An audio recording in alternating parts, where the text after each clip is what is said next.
Mauritius के आदरणीय प्रधानमंत्री सर जगन्नाथ जी, मॉरिशस सरकार के मंत्रिपरिषद के सभी वरिष्ठ महानुभाव,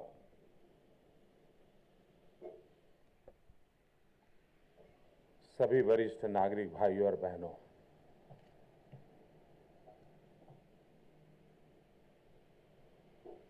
सर जगन्नाथ जी ने कहा कि छोटे भारत में भारत के प्रधानमंत्री का स्वागत करता हूं।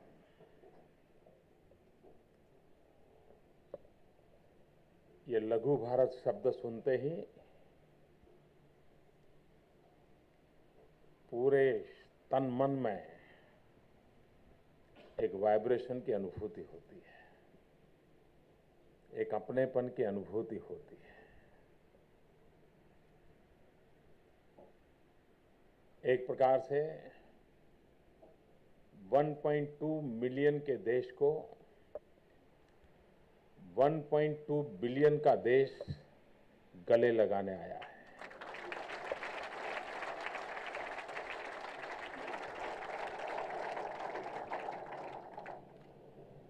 ये अपने आप में एक हमारी सांस्कृतिक विरासत है। हम कल्पना कर सकते हैं कि 100-150 साल पहले हमारे पूर्वज यहां श्रमिक के रूप में आए और साथ में तुलसीदास कृत रामायण, हनुमान चालीसा और हिंदी भाषा को लेकर के आए। इन 100-150 साल में अगर ये तीन चीजें न होती और बाकी सब होता तो आप कहां होते और मैं कहां होता, इसका हम अंदाज कर सकते हैं। इससे हमने बचाए भी रखा है, बनाए भी रखा है और जोड़ करके भी रखा है। 1975 में जब नागपुर में विश्व हिंदी सम्मेलन हुआ, तब सर शिवसागर जी वहां आए थे और आपने उस समय प्रस्ताव रखा था एक विश्व हिंदी सचिवालय होना चाहिए। और 1975 में इस विचार को स्वीकार किया गया था, लेकिन उस बात को आगे बढ़ते बढ़ते सालों बीत गए और मैं मानता हूं कि आज विश्व सचिवालय की एक नई इमारत का शिलान्यास हो रहा है, तो उसकी खुशी विश्व भर में भले हिंदी प्रेमियों को तो होगी ही होगी, लेकिन मुझे विश्वास है सर शिवसागर जी जहां भी होंगे उनको अति प्रसन्नता होगी कि उनके सपनों का ये काम आज साकार हो रहा है। जब अटल जी की सरकार थी, 1975 के विचार को आगे बढ़ने की दिशा में प्रयास हुआ। डॉक्टर मुरली मनोहर जोशी जी यहां आए थे, फिर बाद में गाड़ी रुकावट आ गई और शायद ये काम मेरे ही भाग्य में लिखा था।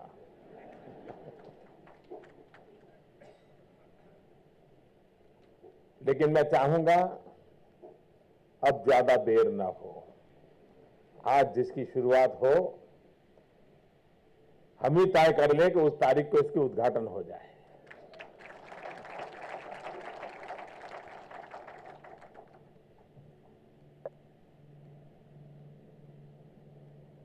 मॉरिशस ने हिंदी साहित्य की बहुत बड़ी सेवा की है।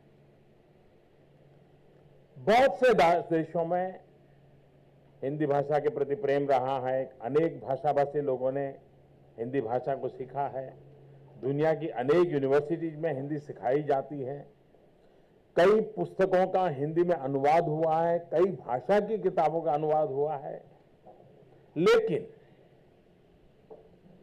जैसे मूर्धन्य साहित्यकार दिनकर जी कहते थे कि मॉरिशस अकेला एक ऐसा देश है जिसका उसका अपना हिंदी साहित्य है।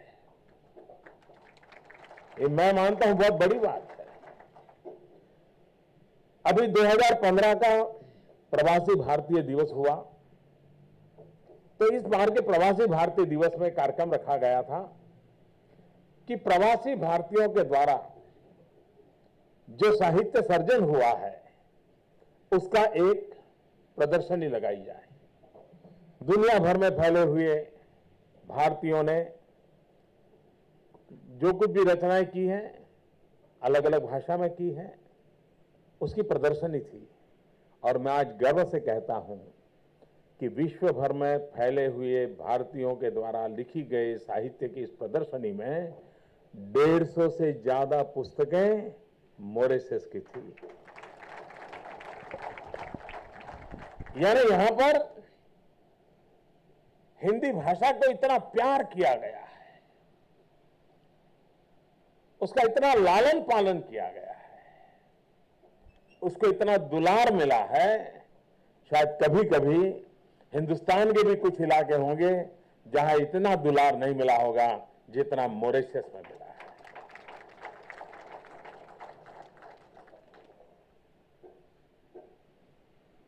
भाषा की अपनी एक ताकत होती है। भाषा भाव की अभिव्यक्ति का एक माध्यम होता है। और जब व्यक्ति अपनी भाषा में कोई बात करता है तब वो दिमाग से नहीं निकलती है, दिल से निकलती है। कोई और भाषा जब करता है तो विचार पहले दिमाग में ट्रांसलेट करता है और फिर प्रकट होता है।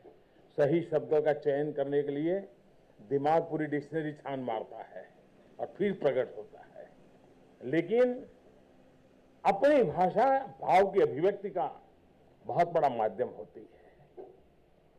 और जयशंकर रॉय ने कहा था कि मॉरिशस की हिंदी ये श्रमिकों की भक्ति का जीता जागता सबूत है, ये जयशंकर रॉय ने कहा था।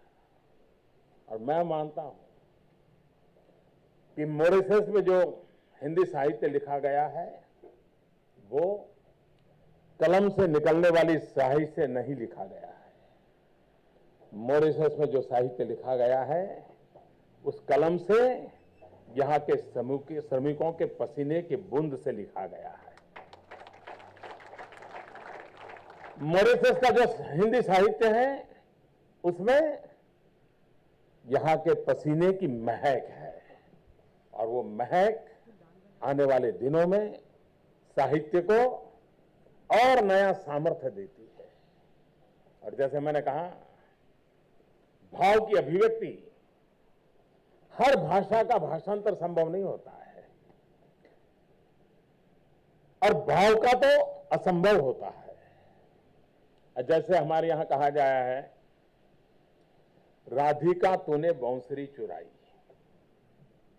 अब यहां बैठे हुए जो लोग भी हिंदी भाषा को जानते हैं उनको पूरी समझ है कि मैं क्या कह रहा हूं। राधिका तूने बांसुरी चुराई। लेकिन यही बात बहुत बढ़िया अंग्रेजी में मैं ट्रांसलेट करके कहूंगा तो ये कहूंगा, Radhika has stolen the flute. Go to the police station and report.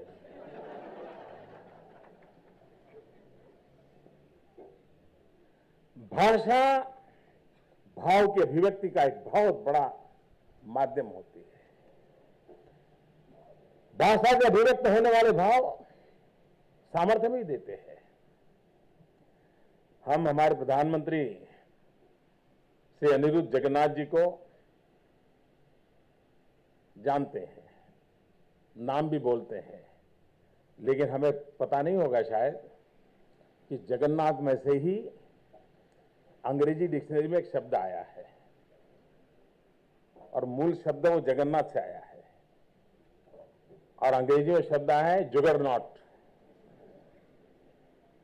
यानी ऐसा धोध, ऐसी शक्ति का धोध जिसे रोका नहीं जा सकता, इसके लिए अंग्रेजी में शब्द आया है जुगरनॉट। ये जगन्नाथ से गया है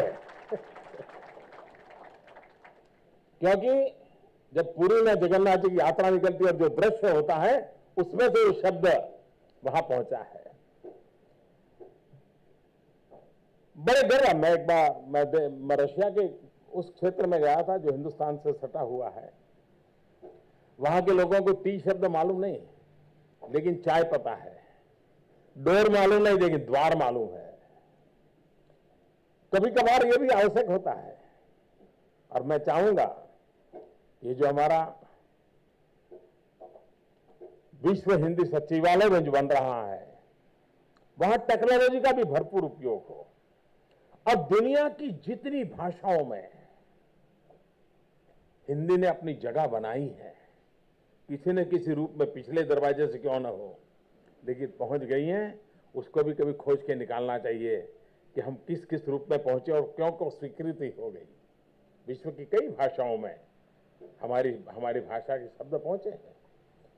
जब ये जानते हैं तो हमें गर्व होता है और इस गर्व को लेकर के ये अपने आप में एक राष्ट्रीय स्वाभिमान का कारण बन जाता है। विश्व में फैले हुए हिंदी प्रेमियों के लिए यह आज की पल अत्यंत शुभ पल है और आज 12 मार्च जब मॉरिशस अपना राष्ट्रीय दिवस मना रहा है, मैं मॉरिशस को 125 करोड़ देशवासियों की 125 करोड़ शुभकामनाएं लेकर के आया और आज का वो दिन है 12 मार्च 1930, जब महात्मा गांधी ने साबरमती के तट से दांडी यात्रा का आरंभ किया था और दांडी यात्रा भारत के आजादी के आंदोलन का एक टर्निंग पॉइंट बनी थी और उसी साबरमती से तट से निकला था जिस साबरमती का पानी पी करके मुझे भी तो बड़े होने का सौभाग्य मिला है। आज उसी 12 मार्च को यह अवसर आया है। महात्मा गांधी मॉरिशस आए थे, महात्मा गांधी ने मॉरिशस को भरपूर प्यार किया था और 100 साल पहले महात्मा गांधी का जिन पर बहुत बड़ा प्रेम रहता था, ऐसे मणिलाल डॉक्टर, 100 वर्ष पूर्व उन्होंने यहां पर हिंदी अखबार आरंभ किया था, हिंदुस्तानी। और उस अखबार की विशेषता ऐसी थी कि अभी भी कुछ लोग जब भाषाओं के झगड़े करते हैं, लेकिन उस समय मणिलाल डॉक्टर ने महात्मा गांधी की प्रेरणा से रास्ता निकाला था। वो हिंदुस्तानी अखबार ऐसा था जिसमें कुछ पेज गुजराती में छपते थे, कुछ हिंदी में छपते थे और कुछ अंग्रेजी में छपते थे और एक प्रकार से 3 लैंग्वेज फॉर्मूला वाला वो अखबार 100 साल पहले निकलता था। लेकिन वो हिंदुस्तानी अखबार मॉरिशस के लोगों को जोड़ने का एक बहुत बड़ा माध्यम बना हुआ था। तो महात्मा गांधी के विचारों का प्रभाव उसमें भी अभिव्यक्त होता था और स्वदेश प्रेम स्वदेशी भाषा से उजागर होता है, अपनी भाषा से उजागर होता है। भाषा के बंधनों में बंधने वाले हम लोग नहीं हैं, हम तो वो लोग हैं सब भाषाओं को अपने गले लगाना चाहते हैं क्योंकि वही तो समृद्धि का कारण बनता है। अगर अंग्रेजी ने जगन्नाथ को गले न लगाया होता तो जगन्नाथ शब्द पैदा नहीं होता और इसलिए भाषा की समृद्धि भी बांदरे से बंधती नहीं है। एक बगीचे से जब हवा चलती है तो हवा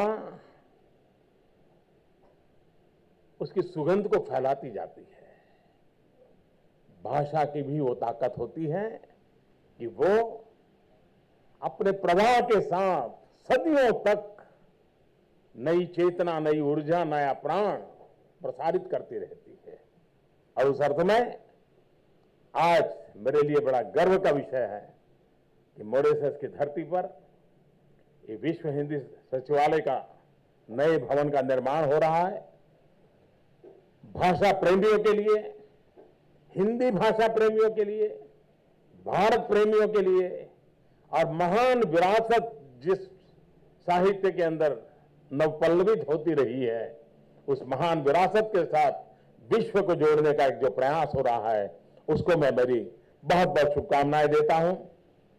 और इस अवसर पर मुझे आपके बीच आने का अवसर मिला, इसके लिए मैं आपका